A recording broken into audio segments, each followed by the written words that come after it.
I wouldn't say I like it. I wouldn't say I hate it. It was. Well, you said there about that you liked, and it's a musical that you actually admit it had good music. So I feel like that's also kind of a win. Although I did also not define it as a musical. Maybe that's my mental loophole. I feel like that's kind of cheating. I feel like that it's you cheating. It might be, but like what I'm saying, you don't like musicals is to say that this isn't a musical. Welcome to Idiot Plot, a comedic podcast critiquing, discussing, and analyzing the media industry through reviews, debates, and historical deep dives. Hello, everyone. Welcome to an episode of Idiot Plot. I'm David Giannis. Joining me today are my co-host, as always, Alex Overdahl. After this, people really won't buy We Don't Like Musicals. And Justin Neitzel. We're definitely in a cult. Listen. I like some musicals because today we are talking about a musical. Today we were selling ourselves for rock and roll. We're talking about Brian De Palma's 1974 comedy horror musical cult classic, Phantom of the Paradise. It's my pick for our next round of movie picks. I love this movie. I'm really excited to talk about it. There's a lot of interesting stuff with this film. But before that, we're going to start out with a What We Watched segment because, again, there's no real big news this week. So we're going to start off with what we watched other than Phantom of the Paradise. Justin, how about you start us off? What did you watch? Well, I was kind of in a foodie movie kind of craving, so I put in the movie Chef, directed and written by Jon Favreau. Basically about a chef who's kind of lost his spark for cooking in a restaurant, and he quits his job and buys a food truck and basically kind of gets back to his roots of making food, and he brings his son along and travels across the country selling people food from the food truck. It's a lot of fun. The food looks amazing. It's kind of led to Jon Favreau's now Netflix show where he's basically cooking with the guy he learned to cook with for this movie. I love this movie. I love Chef. I watched it on your recommendation, actually. And this is probably my favorite. I mean, it's hard to say, but I'd probably say this is one of my favorite Jon Favreau movies. It's probably my second pick, like number two behind the first Iron Man. And it's much different from what he does now because it's an actual like comedy drama movie, not some big visual effects fest. Yeah, and the story drives this whole movie. Basically, it's just about him being a divorced dad, not really connecting with his son very much, and then he calls out a critic on Twitter because the critic didn't like his food. He invites him back. The restaurant owner won't let him cook what he wants to cook, and then he has a big blow up, and he blows up on Twitter, and then is basically, as they're going across country in the food truck, his son is like sending out videos of him putting on Twitter, and everyone's just following them and always keeping an eye out for him. And he gets big again. Well, and to me, this movie is almost just as big, not about reconnecting with his kids, it's about reconnecting with his culture. Yeah. And kind of getting back to the roots with the Cubano sandwiches. And those look freaking delicious. Oh, the food looks so good. I really wish that we'd see Jon Favreau do more movies like Chef. I'm kind of upset that he's doing all the visual effects stuff because he can direct an actual movie. Yeah. He got like his one movie break from Disney before he went back to Disney jail. I mean, I love Mandalorian. I love The Mandalorian, except for certain parts of it. But Lion King is a garbage fire of an abomination. That's one of the worst movies I think I've ever seen. An affront to God. Like, it's such a soulless cash grab that to see him do like emotional, heartfelt, well-done movies is shocking to me. Well, this is basically kind of like an indie movie, and it's like I'd love for him to do another one like this. I mean, he never will. No, probably not. He'll never make another movie like this ever again, in my opinion. Because I do think that he's probably going to be taking over Lucasfilm at some point, or at least taking a larger corporate role there. Probably him and Filoni. And then we'll never see him do, because he's not even doing the Lion King sequel. No, which I don't know why. I hope it's not like a remake of the other Disney Lion King sequel. Oh, sure it will be.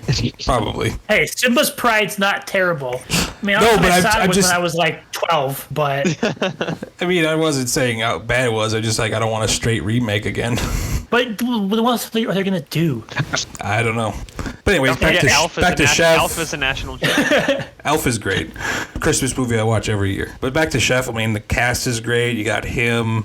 I mean, you got a bunch of big names for like little smaller parts like Robert Downey Jr., Scarlett Johansson, Dustin Hoffman. You got Jon Favreau's friends. You got John Leguizamo as his buddy throughout the whole thing. Oliver Platt he's the food critic. And What happened to Oliver Platt? I don't know. He's kind of disappeared. He was kind of in a lot of stuff. Now he just kind of disappeared. I like him. Although I know he's always like he's fun when he pops up like this in Chef and X-Men the First Class, and probably the best acting performance you'll ever see from Sofia Vergara in this movie. He's really good in this movie. I can't stand her and everything else. I know, and every people I talk to that love her, I'm like she's not that great of an actress in anything, but watch this. She's like her. She tones down the annoying voice in this, and she was actually good in this movie. A very subdued performance from her, because normally it's her just like shouting every line. I mean, she gets a chance to be at the camera. Flamboyant in this movie, but it's very subdued. I haven't watched the show on Netflix that like the chef show. Is that any good? I haven't either, but I've been wanting to. Because it just looks like it's just them cooking food, and that doesn't look that interesting to me personally. I think it's basically them. Well, he also has guests, I believe, and basically they're just cooking food and discussing things. Like I know he had Gwyneth Paltrow on there, and they were like discussing Spider-Man movie at one point. And essential oils. Did she actually remember that she was in a Spider-Man movie? No, she thought it was a different movie. Oh, that's what that bit is from. That's what that bit is from then, right? Where she said she didn't remember which movie it was. Yeah. I wouldn't either. Well, I can barely remember. I barely remember which one it was either. She was probably there for like 5 hours, and then it was like, okay. And there's a good chance they didn't actually tell her what movie she was doing. Because more likely she was under contract to just show up whenever Marvel told her to. Well, and basically it was like they shot that, and then they also shot Infinity War right after, so she probably just thought it was one and the same. Anyway, I like the movie Justin. Solid watch. Alex, have you seen Chef? I have not seen it. Put it on your list. Put it on your list. I think you actually like it. It's not bad. It's actually pretty good. It seems like it would be good. Yeah. I mean, I've heard good things. I've heard exclusively good things about it. Yeah, just don't watch it while you're hungry, because the food, like we said, the food looks great. You're just like watching it, you're gonna get very hungry. I also want to see Jon Favreau act more in movies that aren't Marvel movies. Yeah, he's a good actor. And not being just a voiceover in Star Wars. That's right. He was in Solo for like 2 seconds. He was also in The Mandalorian for like 2 seconds. He's in Wolf of Wall Street for like 2 seconds, and he was in the critically acclaimed adventure film G-Force. That's right. Isn't that the one where Nick Cage plays the anteater? I haven't seen it. I just know it's really bad. No, That's the one with he's a mole. He's Speckles. Yeah. No, I thought that was Nick Cage. I said his name, Nick Cage. Oh. It is. Yeah, he's in it. Man, he really has not acted to be the villain. He really has not acted in anything outside of a Marvel property in the last few years. Yeah. Sad. Anyway, I'm gonna cheat for my picks and do 2. Only because we've talked about these movies extensively, but I finally finished my Oscar watch because I was able to, and I watched both Minari and The Father in the same day. So I'm gonna talk about my thoughts quickly because we talked about this movies quite a bit. But Minari, I was not super big on, to be honest. I thought that the script felt like a first draft. I think it needed some heavy rewrites. I loved how it looked. And of course the actress, what's the one that played the grandma who won the Oscar? I can't remember her name. I mean, she's amazing. Yeah, she carries that movie, in my opinion. But you have characters like the daughter of the family, Yoon Jung. I butchered that. I'm sorry. Yeah, I don't think that was too bad. I think yeah. But she's amazing. She deserved her Oscar. She was great, and the core story, the moments where it's her and the young boy who's the lead, are fantastic. The problem is that plot basically gets thrown away about halfway through the movie for no real reason, and that's my big issue with this movie in general, is that it has like 5 or 6 different plots that doesn't know how to balance, and just brings them back and throws them away when it gets bored with them. You have whole characters like the sister or the young daughter of the family that serve no purpose. Like she's a member of this family. It was about this family, you have a family member that doesn't do anything for the entire movie, and there are a couple plots that could have been given to her, and not really affect the movie at all, in my opinion. And then the other character is that I had problems with was Paul, played by Will Patton, who's like this kooky neighbor. Great performance, good moments. Character doesn't really do anything. Yeah, and that's my big issue with this movie is that I like the themes. I come from a family of farmers who farmed around the time this movie takes place. So it speaks to me there, and I think when it hits on its moments of family, of the different cultural moments, because that's one of the big themes that it tries to do, which is the dichotomy between their Korean heritage and living in America. It's great, but it only does these things for very brief moments at a time and doesn't really switch with any real motivation. And yeah, like Alex, like you mentioned, we talked about the ending sucks. The ending's not good. The third act it's a horrible third act. Is extremely lazy and completely throws away a lot of the build-up and development that the movie has for no real reason. It tanks. I know I'm a little bit different from you in that I think you said that you were at a 4 to a 4.5 out of 5 until the end. I was never that high. I was always at like 3.5 to a 3, and I ended about there. Yeah, that's where I ended. However, The Father, on the other hand, is absolutely freaking amazing. I love this movie. I don't know if I'd give it a 5. I'm torn between 4.5 and 5, but but Anthony Hopkins, yeah, he deserved that Oscar. Might be the best performance of his career, and the Oscars did him a disservice with how they handled that situation. But also, I kind of wish that the director got more from this movie too. That directing job, in order to develop that level of confusion, takes so much effort and so much work. Florian Zeller deserved, because I don't think he was nominated for this movie, and I think he deserved to be. For director, I believe not. He did win screenplay, which he should have. Right? That was amazing. But also, the job the direction does, and literally putting you in his shoes and feeling the same placement of time that someone with dementia feels. It's crazy. Like the way time flows in this movie is so confusing in a way that I absolutely love. I normally hate confusing plots that are confusing for novelty's sake. This is not a novelty. This is like it earns that confusion. So this movie mostly takes place in one room, right, or something? Yeah, it does. It doesn't feel like it does. Okay, because I was just kind of curious. Like, wait, where is he? Well, I just kind of curious because, like, I know you typically don't shoot a movie in order, so just trying to keep pace with how he's declining. That's also the director's part to remember how far along he is. And they handle that amazingly. But if you're in the same room, it's typically not that hard because you could film in order then. But both this it's hard to know even what is the order, and that's why it progresses so well, because like the script, the narrative arc is progressing while the sense of time is all over the place. Like, is it 2 years ago? Is it 2 weeks ago? Is something happening in 2 weeks, or did it happen yesterday? Like, you have no idea. And normally how these movies would be made is that the daughter character, who's played by Olivia Colman, would be the lead. But they were really ballsy, and they made Anthony Hopkins' character the POV character, which makes this movie 10 times better. Yeah, because you actually get a feel for what he's going through. That decision to me turns it from a pretentious Oscar bait film into an actual amazing masterpiece that's actually super creative. And I think anyone that looks at this poster and goes, "Oh, it's just an Oscar bait movie," is doing themselves a disservice. Like, watch this movie. Especially, I mean, most people will deal with like a parent or grandparent who like has Alzheimer's or dementia or something. Like, for that, like, it really gets you to see things from their side and be empathetic, like, because it's a horrible thing to go through, and like I've never seen something that so like accurately puts you in someone's shoes like that. Be careful when you watch it, because it will rip your heart out, but you will have a great time. It's an amazing film. Trigger warnings, look them up. highly recommend. Alex, how about you?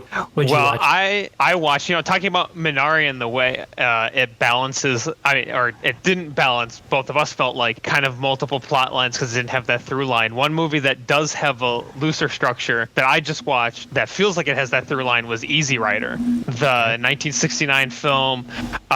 Two bikers, they hit big, like assisting a drug deal, so they have tons of money now, and they're trying to find like the place they belong, but they're kind of, just based on their lifestyle and how they act, they're really societal outcasts trying to find where they belong, and they really can't. So, and that's like that's really the through line that's so strong that while I was watching it, like early on, I was interested, but not like, it wasn't grabbing me until the back half, and like the end just hits so hard because it's got that point, it's got theme, and by the end it really has a lot of impact.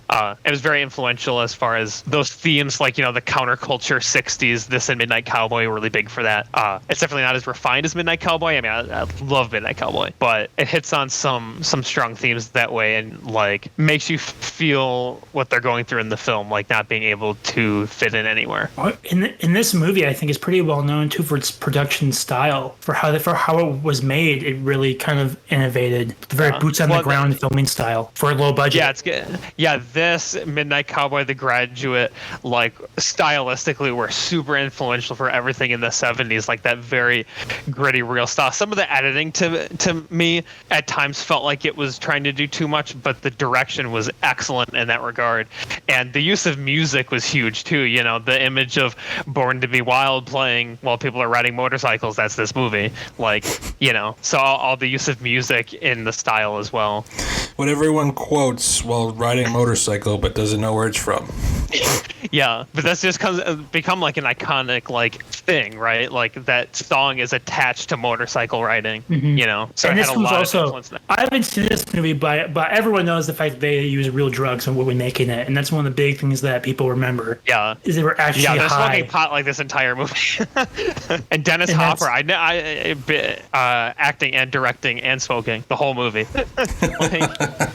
Yeah, where's his nomination for directing the movie stoned out of his mind? What do you do, Jack? Screenplay. I don't know if he was nominated for directing. I don't think so. No, he was up for a screenplay. He probably wrote it stoned out of his mind too. Is this movie on anything? It's on HBO Max right now. See, the problem with Max is I don't know when films stay on there, because the films come and go with like no real warning, and they'll only be on there for like a month, if not less than that. I think they do have. If you go to the splash pages, like the TCM whatever, like I think they do have a leaving soon thing. Okay. See, but they have a leaving soon thing on their main menu too, but it hasn't always been accurate. That's true. This one's been on there for a while though. I think it's also a Criterion one. Like I think it's probably going to stay up for a while. Cool. Then again, Midnight Cowboy still isn't back up. So. Well, and I have to watch it because I looked up on Wikipedia and I saw that the Terry Southern was one of the writers. And Terry Southern. Why is that? Dr. Strangelove. Because we've talked. That's right. Yeah. And Jack Nicholson also, like this he's not in it for very long, but really gives an energy. And this was like the big one for Jack Nicholson. Like that's when he started being in everything. I love the story behind him in that movie. That Rip Torn pull a knife on him during like the audition, and then Rip Torn said, "No, you pull a knife on me," and like started like this big feud between the two. That was really bizarre. That is crazy. But also sounds like I guarantee you that none of them actually know who pulled a knife on who.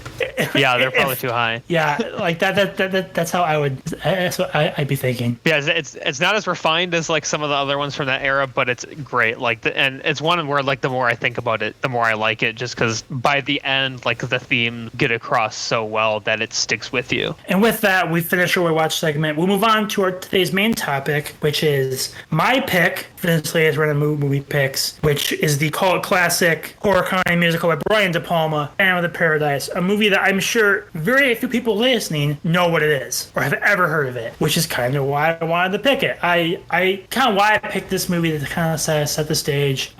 One day, me and my wife, back when we were still engaged, we were trying to find something do on one of our weekends, and we looked at the Alamo Draft House, kind of saw what they were showing, and because we had a bunch of coupons for like free tickets and free food and stuff, because we went there so often that we got that many rewards, and they were showing us a movie called Phantom of the Paradise that I heard briefly. It shows up a lot on cult movie discussions, or movies that you've never heard of but should watch. Like, let's go see it. I had no real hope for it, no real expectations. But to quote my thoughts on the movie, I'll quote what another guy said as we left the theater. One of the guys who was in the theater with us basically just said, I thought that was going to suck, but I actually had kind of a fun time.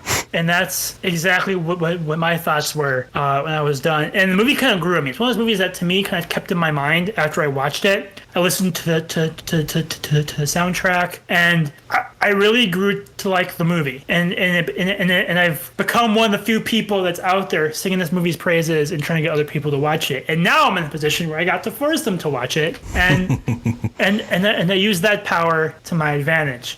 So if you haven't seen the movie, which again you probably haven't, it tells the story of Winslow Leach, who is a aspiring songwriter, and basically like Phantom of the Opera, he gets betrayed by a record exec, and who takes his music without his credit, puts him in jail, eventually like humiliates him, takes out his teeth, and Winslow, trying to stop him, eventually gets scarred and becomes this mysterious phantom who haunts his now opening big music hall called the Paradise. And it does follow the beats of Phantom of the Opera combined with other old school gothic horror stories like Faust and Picture of Dorian Gray, and combines them with this coked out kind of rock opera aesthetic. I love the movie. Directed by Brian De Palma, who I'm sure you've seen movies of: Untouchables, First Mission Impossible, Scarface. Dude's a pretty divided figure in film, only because a lot of people think his works are too derivative of other works. But he has made some really good movies. This is one of his earlier films, probably his first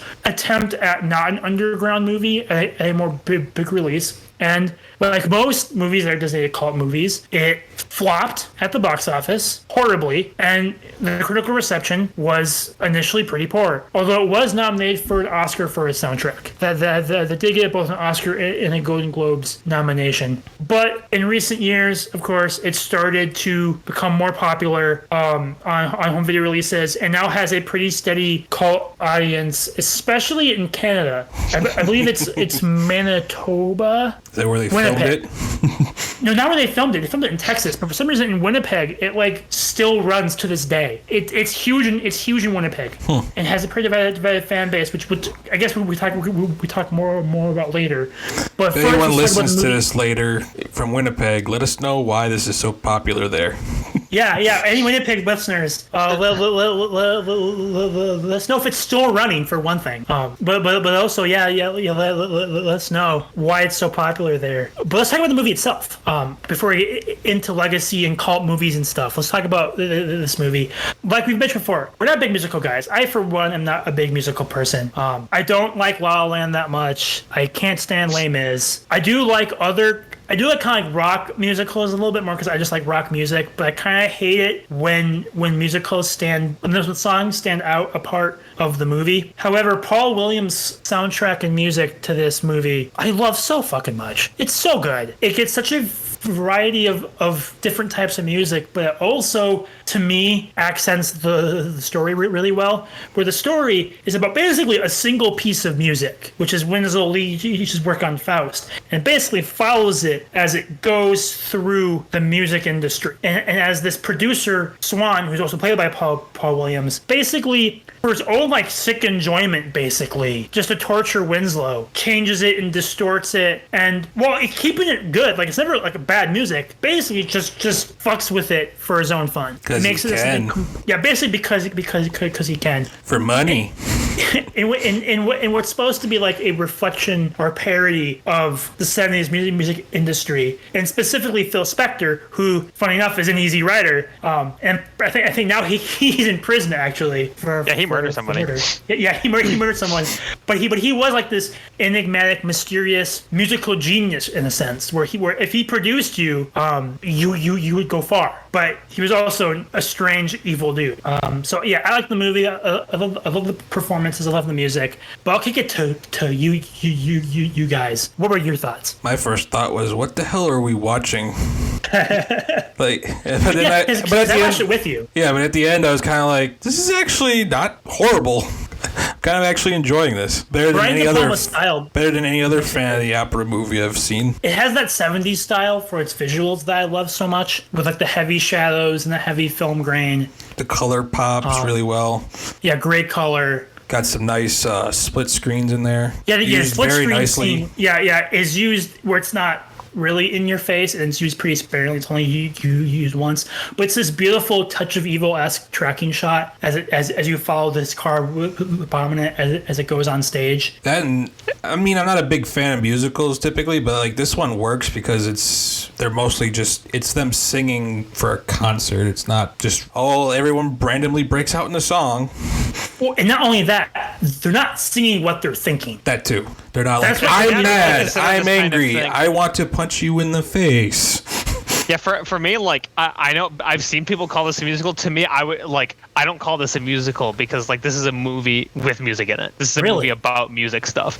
But like to me, a musical is like when it breaks their reality and they sing things they would normally speak. Because like everything in here is a performance or someone writing music. No. They do break that trend once when he's walking to Swan's house and there's a little ditty that's not a performance, but that's like the only time. Yeah, I don't even remember that. It's not even in the soundtrack, so I think they forgot it too. But for the most part, the songs are performances, and they're good songs too, at least in my opinion. Especially with how it transitions, because at first you get that piano ballad Faust, which is a really emotional song, and Swan turns it into a Beach Boys tune, and then turns into like a almost like honky tonk-esque like pop song. Well, that, and also with this music, at least the music changes it up on like La La Land, where it's like basically the same notes just changed up, and all the songs kind of. Oh, I hated that. I hated that. They play all the same songs. It's just like this was all different songs.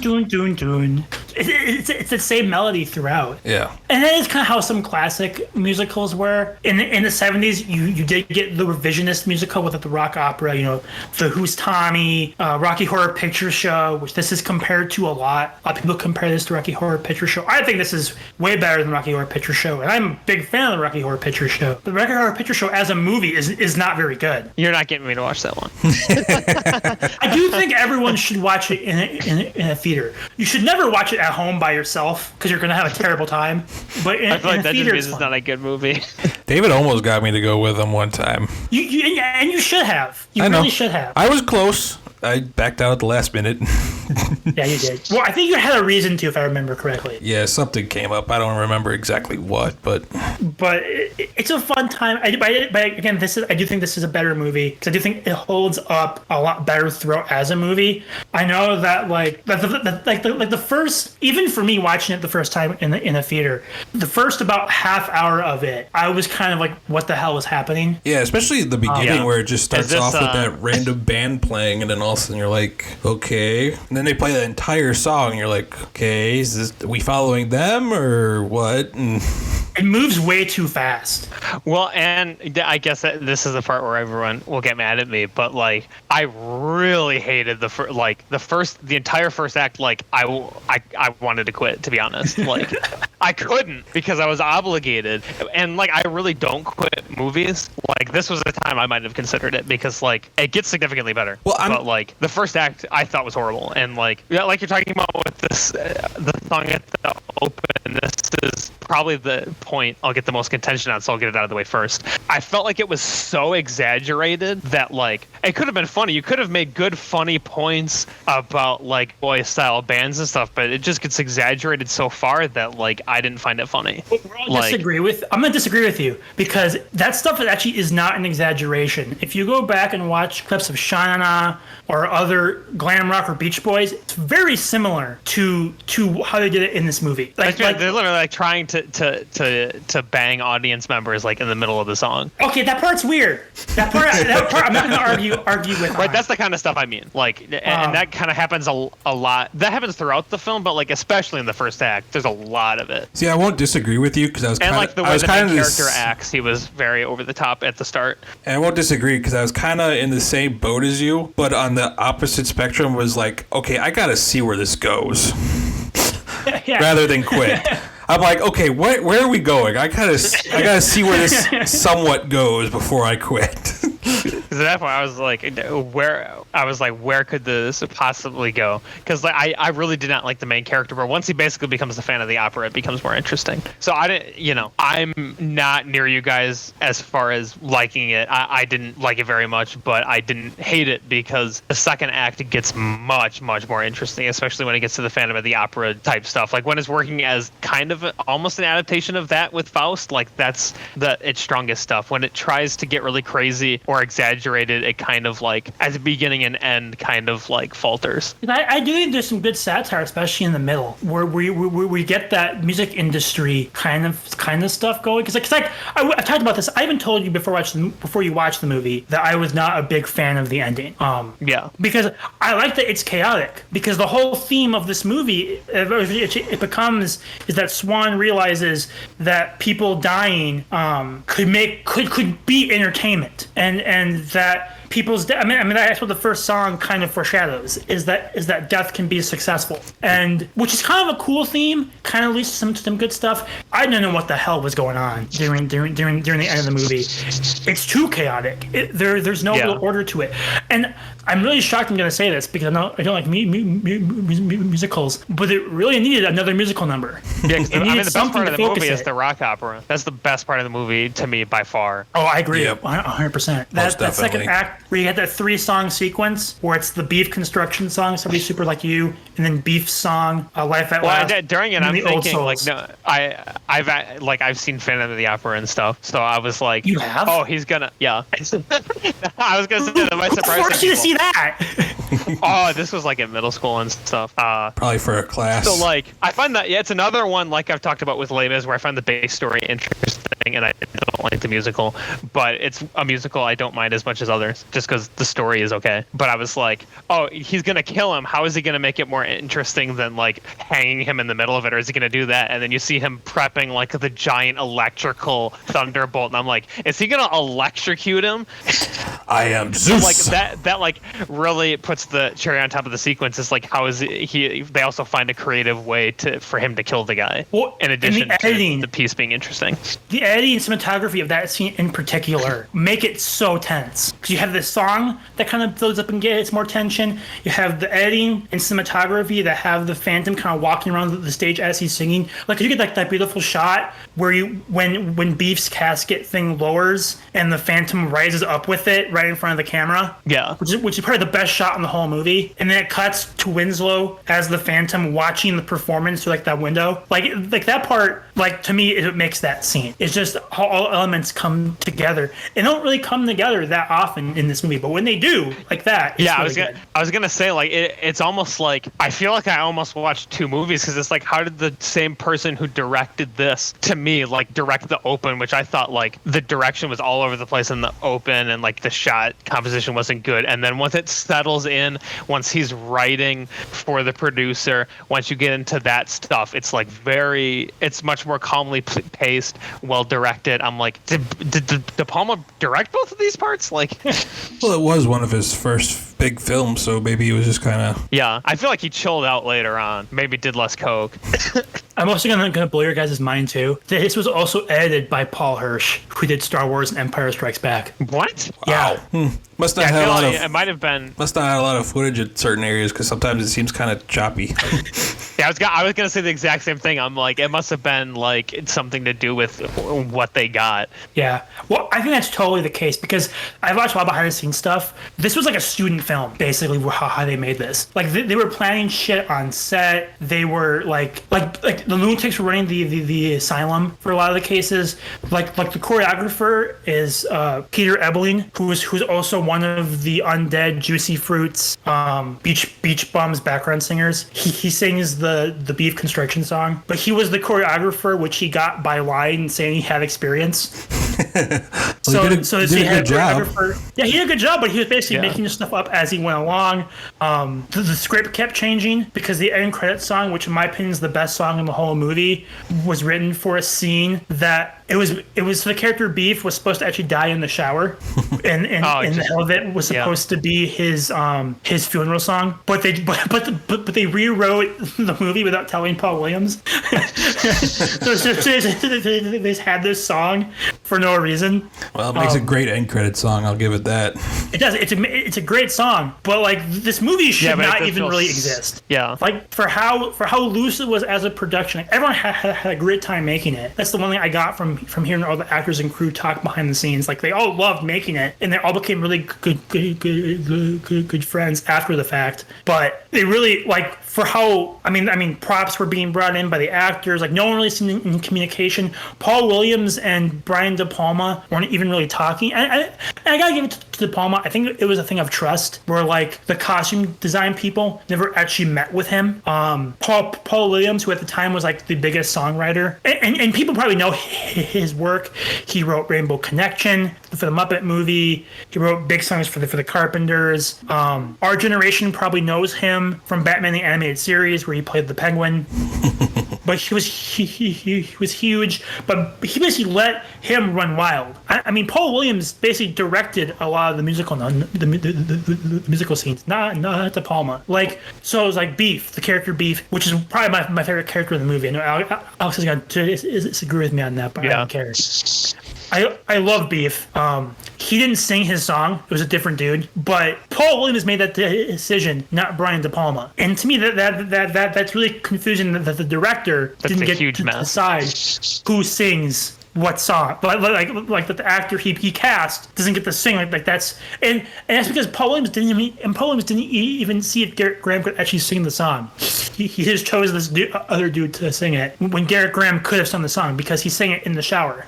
I mean, I'm guessing De Palma was just like, I'm gonna let the music guy think what he does best. Let him do what he does best and let him decide. That's essentially what happened, and he probably should have had more control, and it probably would have helped the movie be a little bit more consistent, more coherent. Because I do think that is an issue with the movie is that there is it feels like you're watching different movies, and maybe it needed more time in that first act to really develop, because it does, in my opinion, move way too quickly, where it basically is throwing stuff all around. Even though there's really cool shots and cool direction, it feels really random. I think he's rushing to get to the Fan of the Opera stuff, because he's like, this is the most interesting stuff. Let's stick with this. I almost feel like the movie would have been better without all of that early stuff. Like, I don't see why you can't just start with him being the Phantom and reveal everything later. Do some flashbacks.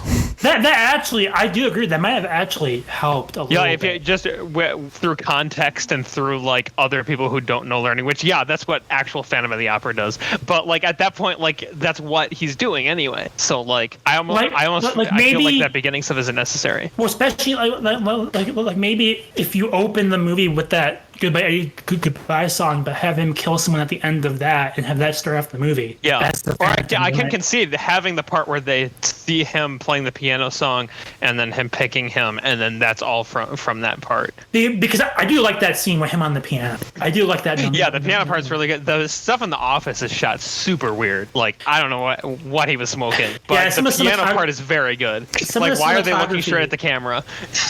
Some of the cinematography is really bizarre. I don't think this film was actually treated pretty well, because like I have the Shout Factory Blu-ray, which is like the nicest version of this you're ever gonna see, and like it cuts from shots that were preserved really well to shots that weren't preserved well at all, and you can tell. Yeah, it's like oh why is that shot blurry? But I do agree with you. I think there's some really weird, almost like he's trying to do like a homage to old horror movies, but isn't really successful. Right, which is definitely what he's trying to do. Like I've seen Like Blowout? Yeah, I saw Blowout. I seen this. Like he does early De Palma does way too many references. Like Oh, for sure. got Sure. something like Scarface. He's doing his own thing, and it's great. And these, it's like, hey, I've seen Hitchcock. Like, yeah, I know. What are you gonna do with it? No, I'm just telling you. A lot of people do that from when they first start out, typically, till they find their own groove. Yeah, but that's like in student films, and Brian De Palma is doing this with studio films. True. And that to me is the interesting thing. Well, you also said this was basically a student film. Yeah, but it wasn't. I mean, it was made like a student film, but it had a low budget. It probably could have used another $1 million. I think another $1 million. I think this movie probably could have been better, because I do think that some of the issues were out of budget constraints. I mean, even for a smaller budget, they got pretty good actors, I thought. Oh, Alex, I know. You I would agree say, with that. well, I'll agree if you're talking about Paul. It's Paul Williams, right? You said, Yeah. Yeah. Who's the music guy? Yeah, I'd agree if you said if it's him. I didn't like any other ones. I guess the girl was okay sometimes. Depends if she was like. There's sometimes, especially in the early stuff, she feels like she's like over exaggerating too. But once it settles in, she's pretty good. To be fair, this was her first time ever acting. Yeah, so she's selling the guy. The main guy I thought was terrible. Especially when he's like before the Phantom stuff. Sometimes he does good with that. Like when his eye looks like it's like 8 times bigger, it's a little much. But sometimes he does well as the Phantom. Poe is fantastic. Like he's by far the best part, I feel like. I do love Bill Finley in this. I have like the scene after he kills Beef and he does that blood curdling laugh. I love that. I don't think he's always amazing in this, but He has his moments. Yeah, I do think he has his moments. I love Garrett Graham as Beef. I will fight you. I will fight to the death for Beef. But Beef is also I know you want to fight this way. I keep not saying. But Beef is also like the most popular character of the movie in the community too, in like the fan base. Mm-hmm. Because I feel like I like Beef for the reasons that you don't like Beef. I love that he's over the top. I love that. Probably. That's what glam rock was. There are moments where I really like it, and there are moments when it's too. That's how I feel. That pretty much describes this movie.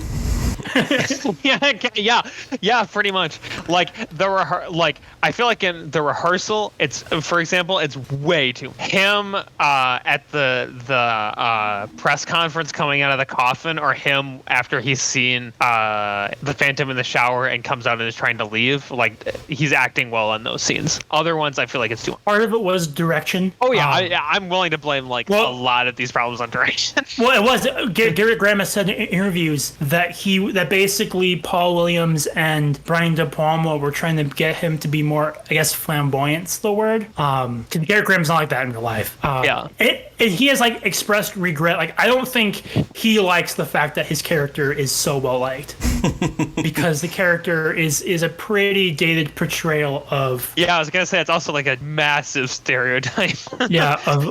Of the gay community, which I'm not a big fan of. I just like how he does the rock and roll stuff. I'm not a big fan of how they went about everything. Yeah. With that character. But I mean, this is a '70s movie. Yeah, and glam rock did have a lot of that in it, just not as much as how. I mean, I think what they were going for was satire and to go over the top, and that's probably the one point where I would concede that they maybe didn't need to go so far. But otherwise, the other parts of the satire, like I love the scene where it's Swan in his office and he's in that desk that's a giant record, and he's trying to like audition singers and just spins around and the light comes on and the people like perform. I love that so much. Yeah, that was cool. That was an awesome shot. Yeah, because that's the thing. Like that, there are some moments like that are there are some moments that are good satire, and then there's some that, like, when you exaggerate too far, you're not doing satire anymore. You're doing like more like parody type stuff, or beyond that even. I don't know if I even call this movie satire for those reasons. I never really thought of it as satire until other people started calling it that. Right, and I feel like it could have been a good one if they like lean more into it. Yeah, it could have been. Yeah. This is the kind of movie. I'm not saying that they should, because they shouldn't. This is the kind of movie that you should be kind of remaking, where there's a good core, there's good parts about it, but you could maybe need a different interpretation. Yeah, do things better. Right. See, Hollywood, do that. Don't remake good movies. Remake shitty movies. Yeah, don't touch like. I don't know if I want to see this movie remade, because they'll get rid of all the '70s shit. That's true. Yeah, which is part of what makes this movie of like good. The kind of things they should be. Yeah, I know that Palma's been trying to get them to do a stage adaptation for a while, but they never will. At least not on like Broadway, just because of Phantom of the Opera. And I don't know how, because of that, I don't know how you could. No, they would sue you into oblivion to try and stop you, or you just fail because they would call you they would call this the ripoff, even though this movie was made like 10 years before Phantom was even a thing. Well, as a musical, it was as a story, it was a thing. Well, that's what I meant. Is a musical. This was the first Phantom musical adaptation. And in my opinion, it's the better one. Even though, and this is like Secret of Nim again, where I know it has flaws. I just don't care. I have way too much fun watching this movie. I have way too much fun. I definitely had a lot of fun watching this because, like we mentioned last episode, we were with Jerome, so he was fun listening to us. He was talking about it too. Jerome was like, "What the hell is this?" But he started going along with it too at the end. But here's the thing: Justin gave us a 4 on Letterbox. I call this a win. Alex doesn't hate it, which I think is good enough for Completely. me. That's a win. Oh, fuck you! No, I wouldn't say I hate it. I wouldn't say I like it. I wouldn't say I hate it. It was. Well, you said there were about that you liked, and it's a musical that Yeah. to actually admit it had good music. So I feel like that's also kind of a win. Although I did also not define it as a musical. Maybe that's my mental loophole. I feel like that's kind of cheating. I feel like that it's you cheating. It might be, but like Just so what you can I say you consider don't a like musical, musicals is to say that this isn't a musical. Well, he's also not yeah. totally wrong about it not being a musical. I mean, No, when you think about it, he's not. kind of. Right, because it's like Amadeus a musical. I would never consider that a musical. That's a fair point because it does kind of do the same things Amadeus does in terms of music. I was like, I mean, you know what I'm talking myself. about in terms yeah, of musical I know what you mean. Though, yeah, I performances. was thinking that too, because it's all like the stuff on stage or people writing music. That's where it comes from. It's not, he's walking down the I'm gonna compare street this to and- Amadeus now. That you regret. I will fucking leave this podcast. You're gonna regret that I comparison. never come back. Yeah, Paul Williams is Amadeus, and William Winslow is Salieri. Salieri. See, I do like how this interprets the relationship between the studio and the musician, because correct me if I'm wrong, because I haven't seen it or just because I don't care, but I haven't seen Phantom of the Opera. That one he's killing for revenge, right? Yeah, I believe so. from what I remember, it's been a little bit. But wait, and like because he's like never been. I don't know. Forget how the musical does it. It's like he has regret. Because in this one, story, the Phantom is killing for creative control. He's not killing for revenge. He seems to more be killing because his work's being changed. Yeah, Which I think is an interesting kind of spin on it. and I think like at the very end, I felt like the studio guy that makes things interesting instead of just like he's butchering it like it felt early on. Eventually, it's like He's this just- rock opera is Just the good. difference is That's interesting. yeah, he's twisting. He's just and twisting it. deleting the mean from the Yeah, work. but then it turns him into like the Yeah, literal devil. the part it's weird, And I'm like, okay. but like the twist of the work. They were gonna do it. This is totally completely random, but I totally thought this for it not doing something completely different. But I swear, when he was recording him watching them, I thought he was literally gonna make his life the opera because he's like recording him as he's watching him. You know what I mean? When he's watching them bang. Okay, so if I had the kind of serious gripe this movie that I think is like a core issue, I don't have many. I've only looked past most of them because I just have so much fucking fun with this movie. I do wish Phoenix's character had more to do and had more development time. She has an interesting arc of the up-and-coming musician who's trying to make her way through the system as it exists, but also trying to keep her dignity. Because a big point of this movie is that to get Swan, you have to sleep with him. She doesn't want to do that. She wants to just sing. And like Winslow kind of helps her along with that. But then as soon as she gets one taste of fame, she gets it goes straight to her head and she falls right into the system. And I think that it's a good theme. It's good thematically. It works in the movie. It just needs more time. Yeah, I thought I felt like it just flipped, and like if they're gonna do that, like it needed a bit more because it felt so sudden. Especially that, from where we last saw her, where she was rejecting it. Yeah, because it has potential. They just it just gets rushed through to get it to the next thing. Like, she has to be here now for the next things happen. Honestly, the 70s style of this movie is the best and worst part of this movie, because because the 70s stuff gives it like this unique kind of style and feel and tone to it, but it also, I think, is the reason why it feels so distorted and chaotic, because it's trying to be like, because it feels to me a lot like a lot of 70s rock musicals, which are super counterculture all over the place. Everyone on set's having way too much fun and not focusing, because it is a thing too. I said earlier, I have the Shout Factory Blu-ray of this, which is I spent way more than I should have, because now it's back like in circulation for way cheaper than I paid for it. But I'm still okay buying it. It has some of the greatest bonus features I've ever seen on a Blu-ray DVD. It has nice ones. Like if you like this movie, which a lot of people do now, it goes way in depth. Like it's interviews with the costume designer, with Paul Williams, with Brian De Palma, with the cast crew. Everyone's involved with this. But the behind-the-scenes stuff from this movie is some of the most bizarre yet fun behind-the-scenes stuff I've ever seen for a movie on a Blu-ray or DVD, because a lot of it is just like there's a whole section of the behind-the-scenes documentary where it's Peter Ebling, who was the leader, who sang "Somebody Super Loud Like You," and Garrett Graham, who said "Play Beef," and it was them talking about picking up women after filming.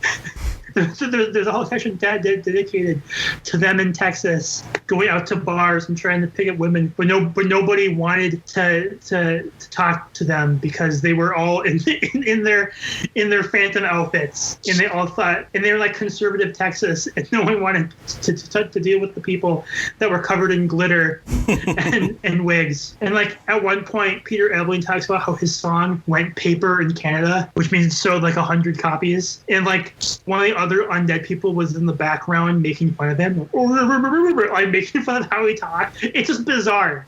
Like it's just them making fun of each other. But I do, if you like the movie and you've seen it, which this isn't the easiest movie to watch, you can rent it on Amazon. Otherwise, it's on Chiller, which is like the AMC horror streaming service that I know one person that has. Yeah, like that. I didn't even know it exists. Yeah, if you like horror, it's a great service. But I do recommend people see the movie for obvious reasons. I do love this movie. I just think it's fun, and I know that I've made fun of people for using the "it's fun" argument for stuff. However, I do feel like this movie at least tries. I think there was passion behind it. Does everything work? No, but I think at its core, I do think the highs are extremely high, and I do have a great time every time I watch this movie, especially when it gets to the rock opera sequence. It's such a good sequence. What would you guys say if somebody point blank asks you, should I see this movie? What would you say? Justin. Yes, with some friends and some alcohol.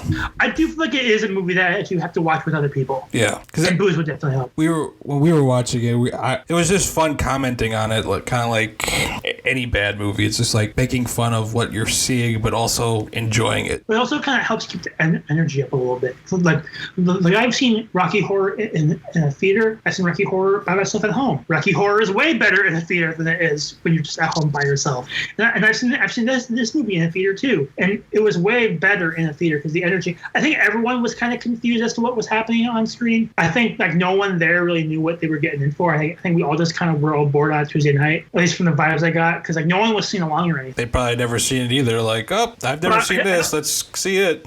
I also feel like, and this is going to probably shock Alex, and he's probably going to agree with me on this. I hope he does.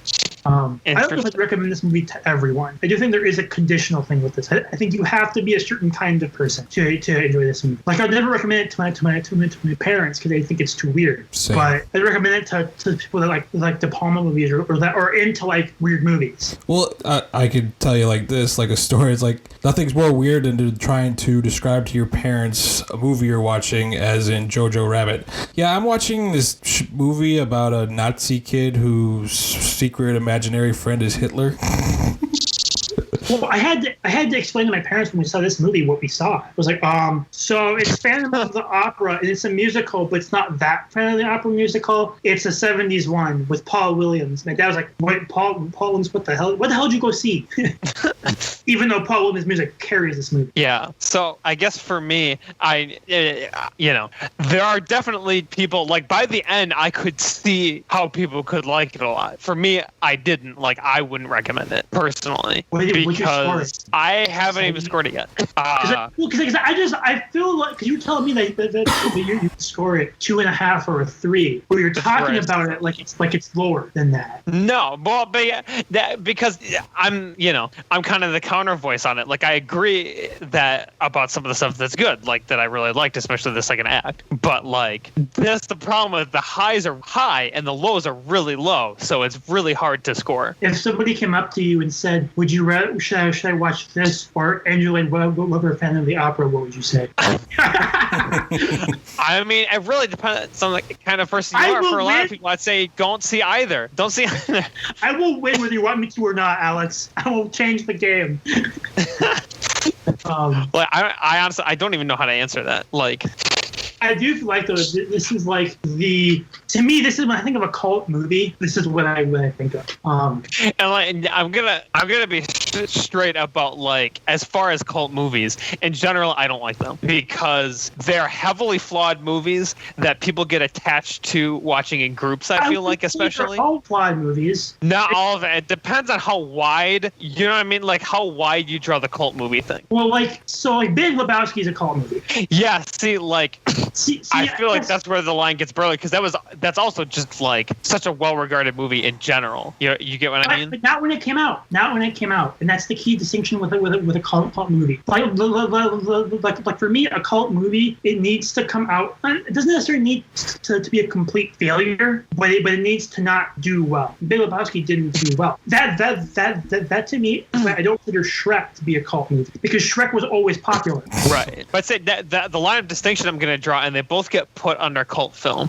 There's kind of the blanket term, which is anything that wasn't well regarded at release that has now been reappraised and is considered very good. See, I wouldn't agree with that definition. Right, but I see that all the time. Like people call Scarface a cult film. I've seen like critically acclaimed one like Ace in the Hole, like just called a cult film. But that's not a cult film. Something like Rocky Horror or this that also has that crazy following that's more often. That's a weirder generally. That's like a cult film. It needs to have a not necessarily small. It needs to have a ravenous fan base. And like Big Lebowski doesn't necessarily have a small fan base. There's a literal religion based around it.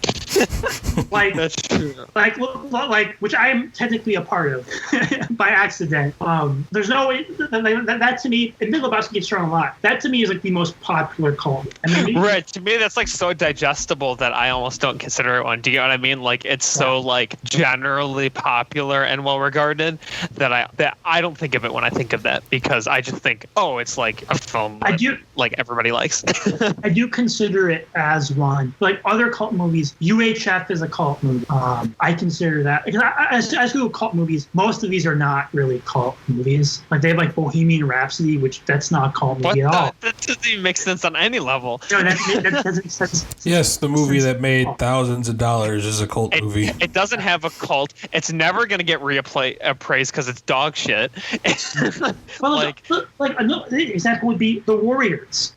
That's a cult. That's a cult movie. Like they that's have to like and the fan base too. When it gets that new fan base, it has to almost be like a rapid burn. Where 1 minute you've never heard this movie, and all of a sudden you have all these people. I mean, like Phantom of Paradise, it has its own like fest every year in Manitoba, where like cast members come and do interviews. One year they did the reunion concert where the actors came back and performed their songs. Like in 2008, they had one. Edgar Wright is actually a big fan of Paradise. He's done a couple of things. That's like the least surprising thing I've ever heard.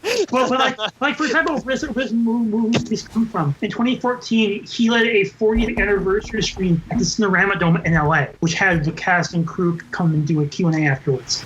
That to me is the cult movie thing. We have the fan base that shows up to the movie in costume, right? They show up to every screen. They can quote it. They have the T-shirts, and I understand. But to me, cult movies have to attract the weird in people because I actually did a research project on cult movies in college, and what I found with a lot of these cult movies is that there's something that appeals to people that don't really feel that they belong in popular culture, that they gravitate to and they attach themselves with. it's why Rocky Horror is such a big thing, because it talked a lot about sexuality and sexual freedom and being yourself in those terms when not a lot of movies were talking about. Big Lebowski, I think it's just a really good movie that people kind of gravitates to because I think people like to think that they're the dude. Oh yeah, everybody wants to think that. Well, at least lots of people do. I don't know. I know I'm not the dude. I know I wouldn't be the dude, and I'm okay with this.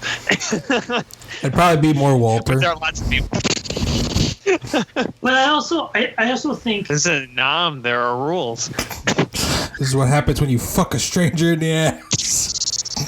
I also feel like truly that the cult movie term has been used way too loosely too now. I do think that is an issue. I like roll my eyes when I see it, or like you look up a movie on Wikipedia after, like I said, something like Ace in the Hole, and it's like, but it's become a cult film. Like, it's not a cult film.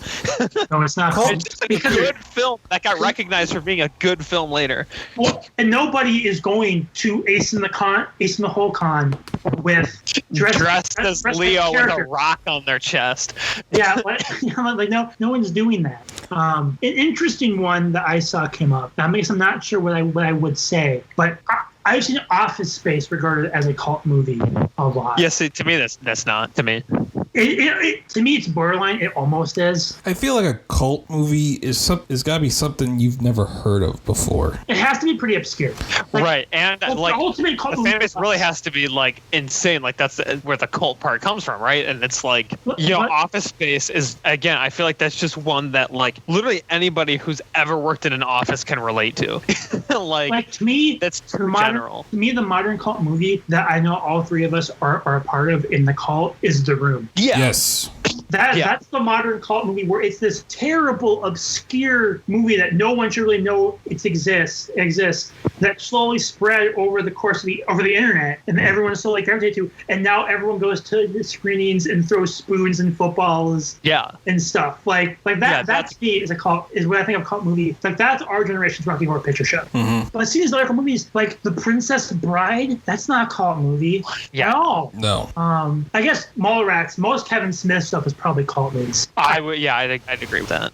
He can almost become too big to be a cult film. I'm not gonna, like Wikipedia's list has A Clockwork Orange as a cult movie. I don't think about that. Yeah, I don't think so. I would hope to God that no one is going around. I mean, I know there are people who do, but I'm pretty sure if Kubrick was still alive, he'd tell you himself, don't fucking dress as the characters from that movie. Did you watch what they did in that movie? Let's go with this list and let's talk about like the people who dress up as what's his name from Taxi Driver too. Like, dude, that's messed up. Let's end this episode. Like, just quickly go over some cult movies. Seeing, basically, is it cult? Our favorite game is it? Yeah. Let's go over this. Escape from New York. Possibly. Maybe. This is the list of The Ringer. That's borderline. That movie is pretty weird. It is. Well, what's the fan base, right? Like that. That's the important question. But I feel like it's mainstream enough that thinking about it, I don't know if I would call it one. Because to me, for a cult movie, there has to be that devoted fan base, which is why Office Space might be one. Because I've seen people go to dress like characters. Yeah, I know the weirdo fan base for Escape from New York. It's Hideo Kojima. But I guess Escape from New York, I'd probably lean towards no. The Wicker Man. See, I don't know if people dress up like that. That's just like an effective the original.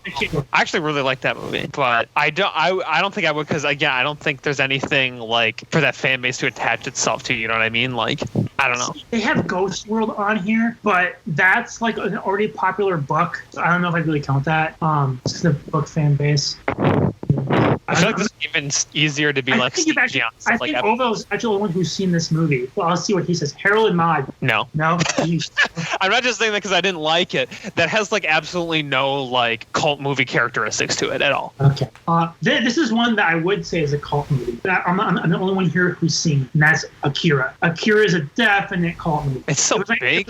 Like you've seen it, so I'm gonna defer. It was the cult anime. The fan base is rather split small. Like even as anime, anime has like exploded in popularity, Akira is still like kind of obscure in it. So To me, I feel like it's not obscure. Like, I feel like it's huge. it's huge, but it has that ravenous fan base. Yeah, that I would agree.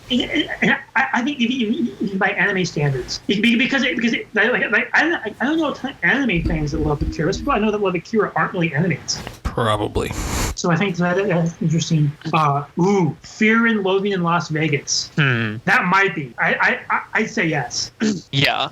Hedwig. Yeah, I haven't seen it, but I feel like it probably fits. There are many. I've seen people dress up like the characters a lot. Yeah. I think it's cool. Yeah, and like that book is basically a cult book anyway. Yeah. I would agree. Hedwig and the Angry Inch, definitely cult. Definitely. I don't know what that is. It's a musical that literally, again, like Phantom of Paradise, Crash and Burn. It was about like a trans rock singer, and then like 10 years ago, just exploded. It was a Broadway show with Neil Patrick Harris. Like it became this massive, massive hit on Broadway, and then the movie became really popular because of that. But it's still pretty obscure. I think it has a Criterion now, though, of all things. But yeah, that's definitely a cult movie. Has anyone here seen Stranger Than Paradise? No. No. Okay, Empire Records. Clue. I don't know. Nah. If it's really a cult movie. I love Clue. I think Clue's a great movie. And it has one thing where it bombed when it came out and then became popular later. I don't think it reached that cult level, though. Right. I think that's just like a movie that got reappraised over time versus like a cult movie, which again, that's like the line we're trying to draw. Or at least I feel like. Yeah, it is. It is the line because not every movie that has gotten reappraised. Basically, not every movie that has been reappraised as good when it was first called bad is a cult movie. And not every film with a ravenous, devoted fan base that does weird stuff is also a cult. Right. Event Horizon, I don't think it's one yet, but I think it will be. Yeah. I feel I see a lot of weirdos circling around like sharks. Yeah, I don't think it's there yet. They're starting to form.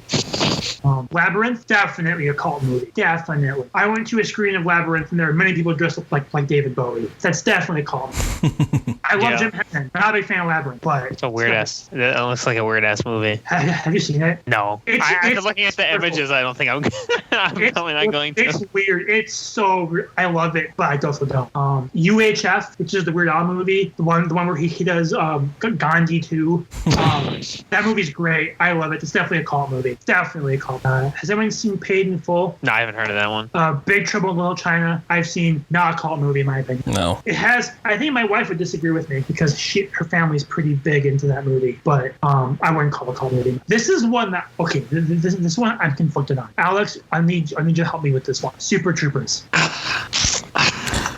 Honestly, from the outside looking in, I would kind of say yes. Honestly, I would probably say yes. I'd say yes too. Because it wasn't like critically well liked at the time. It gained feedback it gained popularity over time. Has a big has a ravenous following. Ooh, Brazil. Nah. No, I love Brazil. Right, it's a fantastic film. But it's not a cult movie. No. First off, yeah, it didn't need reappraisal. It was nominated for Oscars. It was up for Best Screenplay. And second off, it became big in like critical circles. It's never really become popular. No, it really hasn't. It's not a film that gets people out in droves. It's a very well-regarded film critically and with those who have seen it, but it doesn't have a crazy following, and it didn't need reappraisal. It's the opposite of a cult movie. It's critically it's just weird. It's just weird. It's just weird. Weird doesn't mean cult movie either. That's the other thing. Ooh. I should probably be going faster in this, but I need to say this one because I want to hear Alex have an aneurysm. The Raid Redemption. No. I know how much you love this movie, Alex. Oh my gosh. First off, it's been like a couple. How can you get a cult movie in a couple years? No, it's you really been, it hasn't been that long. Number one. Number two, it was popular right away. Yeah. I mean, there's so much about it. Like, it has none of the characteristics besides the people who like it are obsessed with it. I don't know why, because it's not good, but I just made every like action fan that watches action movies from the last 20 years really mad at me.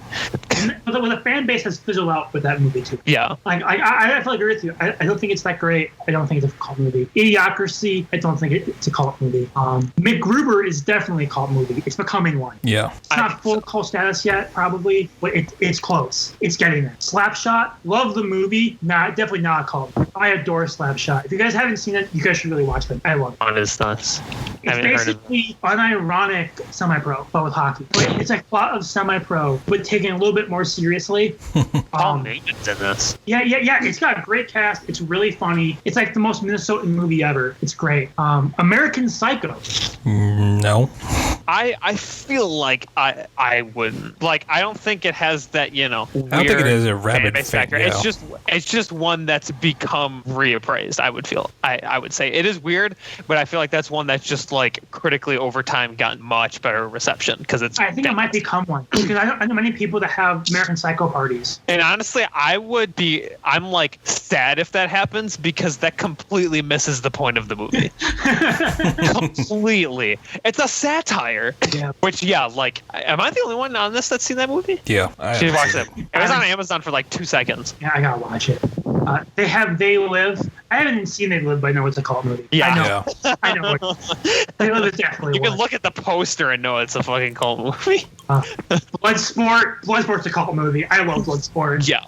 Clerks, definitely a cult movie. Yeah. The Evil Dead. No. I'd say yeah. I'd say it's got that rabid fan base. I think those were pretty well regarded though at the time. With the rabid fan base. Yeah. And people dressing up. But also they didn't make a ton of money to either, which is also important. It's not just critic reception; it's also financial too. Although they did do enough to get 2 sequels. Mm-hmm. A lot of these have sequels. And then a remake, which completely took the fun out of it.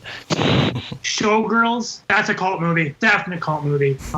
Yeah, that's for sure a cult movie. The Thing, no. That's not No. That's just a reappraisal. They're just putting every John Carpenter movie on this list. That's all they're doing. Yeah. John Which again, what are you going to see? Assault on Precinct 13? Halloween? Is Halloween a cult movie? Twin Peaks, Fire Walk with Me. That I'd say yeah, actually. Yeah, I'm torn because I would say yes on every count if it wasn't based on one of the most popular TV shows. At least for its first season, it was huge. But it did get booed at. Yeah, it was horribly received at first. Has the crazy following, but like I feel like that following is just the Twin Peaks following, right? Yeah. Like it's a show. It's a cult show. It's a cult brand. So yeah, I guess by association probably. We already said that The Warriors is a cult movie. Repo Man is definitely a cult movie. Yeah, great movie. Of course, referring to the 2010s film. Yes. No. God no. I'm referring to the Emilio Estevez, Alex Cox. Yeah, I know. I'm sci-fi noir. Old Boy, probably. No, I would say no. I'd say yes. We've said I feel like that's one. Old Boy was just very well regarded at the time. Well, I feel like foreign movies have a better chance to be cult films. But I also feel like that's one that you probably won't get people dressing up and going crazy. It's just a really good movie. We've said that The Room is one. All 3 Evil Dead movies are on this list, and that's just cheating. Reservoir Dogs is definitely not a cult movie. No. Office Space, we've already talked about. Heathers probably is. Ooh. See, if I hear one that I don't know what it is, that's probably a safe bet. Monty Python and the Holy Grail. No way. Yeah, it has Monty Python is massive. Like, but it's always been. But it's huge. A huge. Right, it's always been huge. Not just for cult fans. It's been huge for everybody. Like, this one is like the ultimate cult movie. Eraserhead. Yeah. Eraserhead is like. Eraserhead and Rocky Horror are like the father, the son, the Holy Spirit. Yeah, who's the Holy Spirit? I don't know. Big Lebowski. Yeah, because the cult movies, like the first cult movies were like Eraserhead, Rocky Horror Picture Show, and stuff around that nature. Wet Hot American Summer, definitely a cult movie. Also, if you put up any David Lynch movie that isn't Mulholland Drive and Elephant Man, it's probably a cult movie. Donnie Darko, for sure a cult movie. Yeah. For sure a cult movie. Oh my gosh. People are so obsessed with that movie. This is Spinal Tap. No. I'd say yeah. I'd say yes, only because the film has become obscure. It was never that big of a hit. But you have a fan base that treats this fake band like it's real. And I think for that reason, I'd say cult movie. For me, that's like part of the thing. Like, and it's just so funny that like people keep it going. It's not like I don't think people would like dress up or go crazy in that way. And I think to me again, part of it is like I still feel like not being well received at the time or like not being popular at the time is part of it. No, it's not very popular at the time. Right, but I mean like it was well received by people who knew it was not a real band. I'd still say But Dazed and Confused, I can't really say, to be honest. I haven't seen that one. Yeah. Rocky Horror Picture Show, oh, for sure, definitely. That's like the biggest one. I mean, that's the one where people, it's like a religious ceremony. I mean, you go into Rocky Horror Picture Show. I'm never doing that. And it's your first time. They have to initiate. You get a V on your face and lipstick. Dude, that's too weird for me. And you have to go through some sort of initiation. It's fun as hell. I love going. Just because like I've made friends that I only talk to at Rocky Horror Picture Show screens. I told you the story about the little girl, right? Who outed me. Yep. So I'll say for the podcast. So there's a little girl. The first time I went by myself because I'm an idiot, and I went and this little girl. I was talking to people online. I'm like, yeah, this is in the movie, and then people are going to say, any virgins, speak up. I was silent. I'm like, I don't know what's going to happen to me, but I know for a fact I don't want to say yes.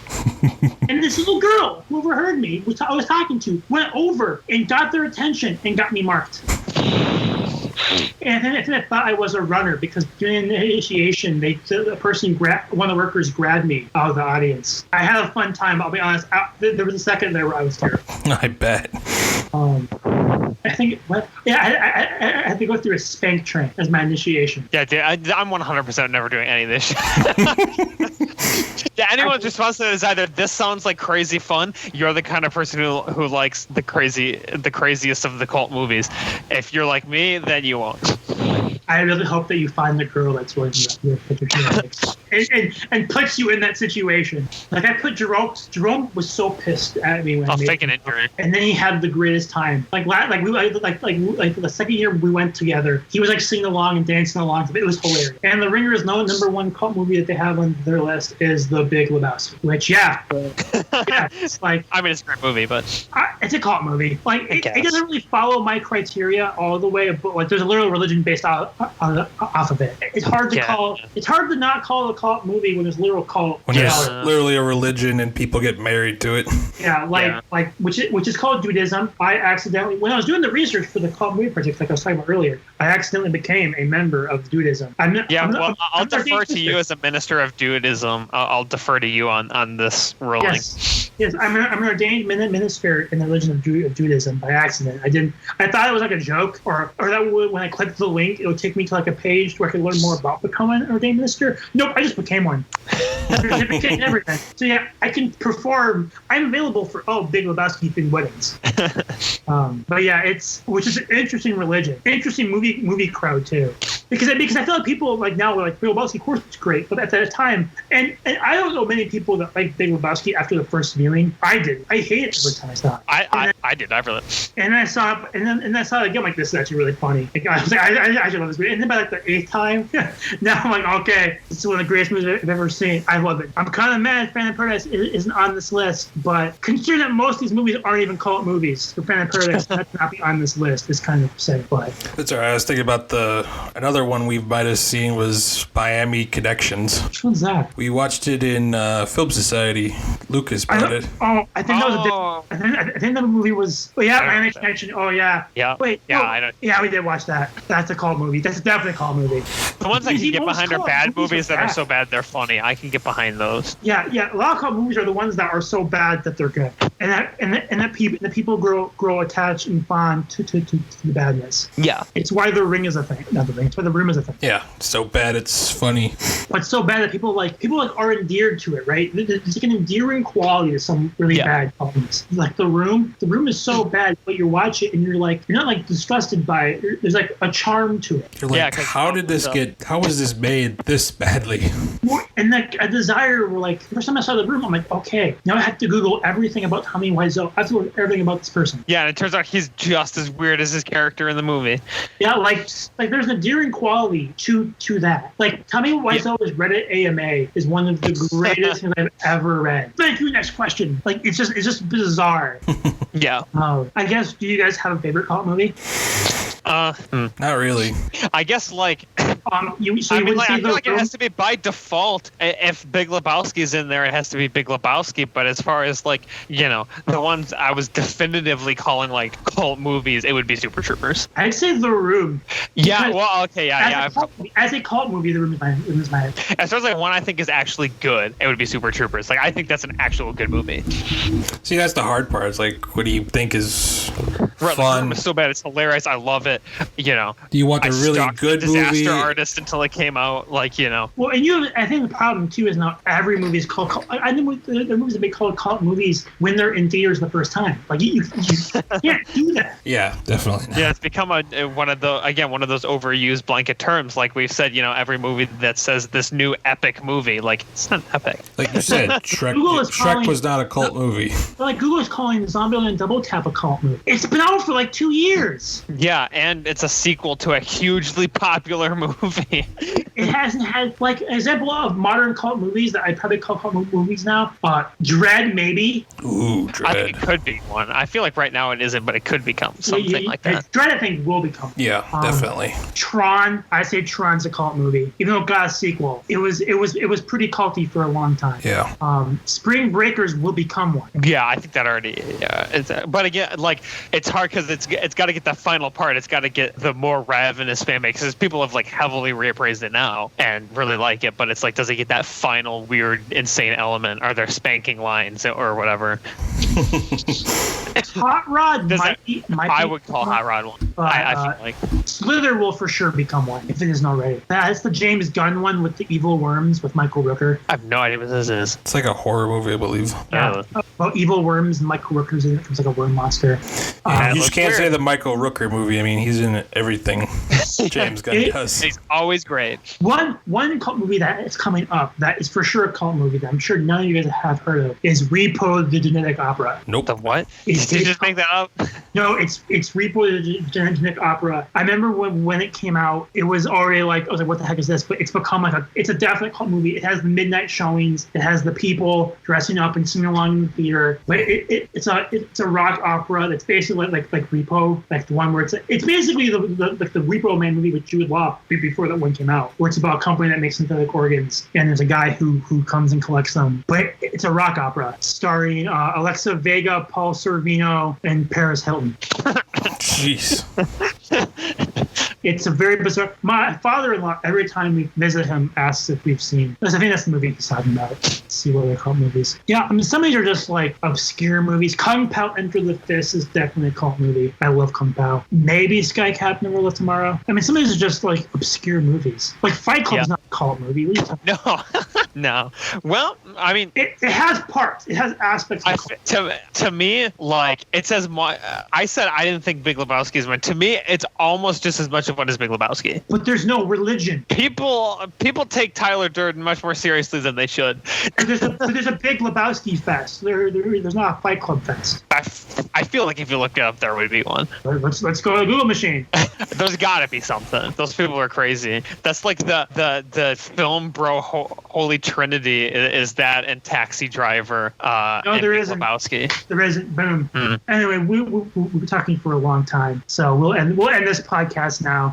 Yeah, Man of Paradise. We haven't talked about it in a long time, but those are our thoughts. I'm glad I picked it. We're watching too many classics. It was time for something a little bit different. I'm sure Alex disagrees heavily with it, but I love the movie. Go check it out if this sounds interesting to you. And check us out on social media and other stuff. We want to hear what you think. If you've seen the movie, you like it, come back me up. I need some help helping win the argument. Come on, Cult Army, back him up. Come on, Paul. Somebody back me up. I'm all alone over here on this podcast anyway. Anyway, thanks so much for listening. We'll see you next time. Thanks for listening to Idiot Block. You can find us on Spotify, Anchor FM, Google Podcasts, and YouTube. Be sure to subscribe and hit the bell to get a notification every time we drop a new episode. Also, follow us on Facebook and Letterbox. The links are in the description.